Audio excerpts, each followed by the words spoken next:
Seguimos en el panorama internacional. Otro asunto destacado de las últimas horas nos lleva a Israel, donde el primer ministro Benjamín Netanyahu fue inculpado por 3 casos de corrupción este jueves. Es la primera vez que un primer ministro en funciones es acusado de corrupción. Vale la pena profundizar en esta noticia y para eso ya estoy en contacto con Claudio Fantini, analista internacional. Claudio, ¿cómo estás? Buen mediodía.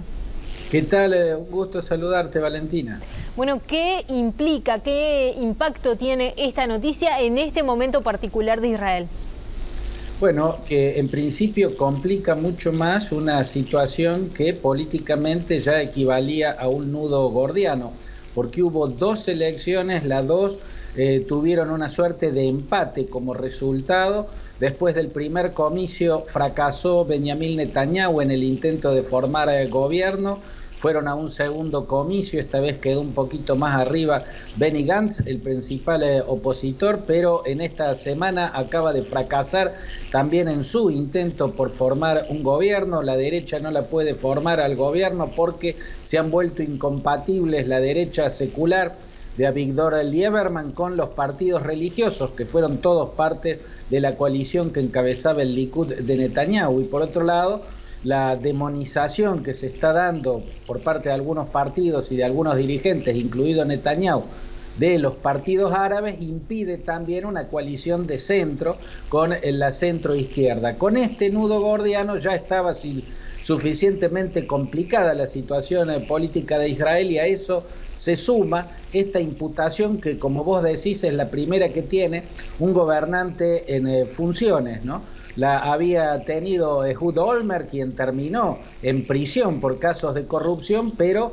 el procesamiento y la imputación se dieron después de que ya había dejado el cargo. Netanyahu fue el que más tiempo gobernó, ahí marcó un récord histórico al superar en tiempo como primer ministro a David Ben Gurion, el creador, el pionero de algún modo del Estado de Israel, pero ahora anota un récord oscuro, un récord triste, el de ser el primer gobernante que, estando en la función gubernamental, resulta imputado. Bueno, todo esto genera una complicación más.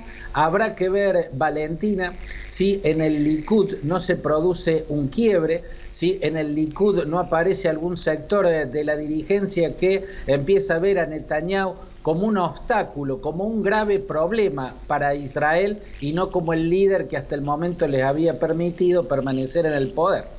Claro, Netanyahu ha dicho que no piensa dimitir por esto, pero bueno, hay que ver hasta qué punto llega su carrera política. ¿Qué impacto tiene, te pregunto, Claudio, a nivel internacional esto, dado la situación que tiene Israel en el mundo y las alianzas en la región?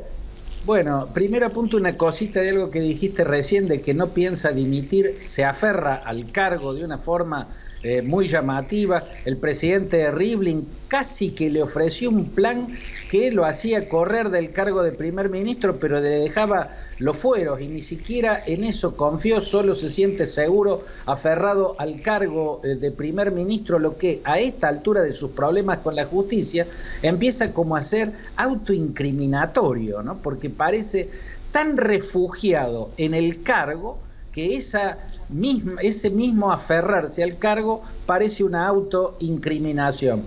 Lo que me preguntaba respecto a la implicancia en el mundo, basta ver las palabras que usó Netanyahu en las últimas horas para calificar lo que le está pasando. Lo calificó de intento de golpe de Estado y de una prueba de que hay una conspiración, incluso internacional, para sacarlo del poder. ¿Qué muestra esto? Que Netanyahu no está actuando muy diferente a los tantos presidentes en el mundo, o los tantos gobernantes del mundo, incluidos varios de Latinoamérica, que cuando quedan bajo la lupa de la justicia por cuestiones de corrupción, alegan golpe de Estado, alegan persecución, cacería de brujas o conspiraciones internacionales. Vemos que el discurso, Valentina, de victimización es el mismo en todas partes del planeta. Acá uno puede tomar el caso de Netanyahu como una prueba más de la fragilidad de la teoría del lawfare, que intenta proteger a exgobernantes como Cristina Kirchner o como Rafael Correa, Valentina.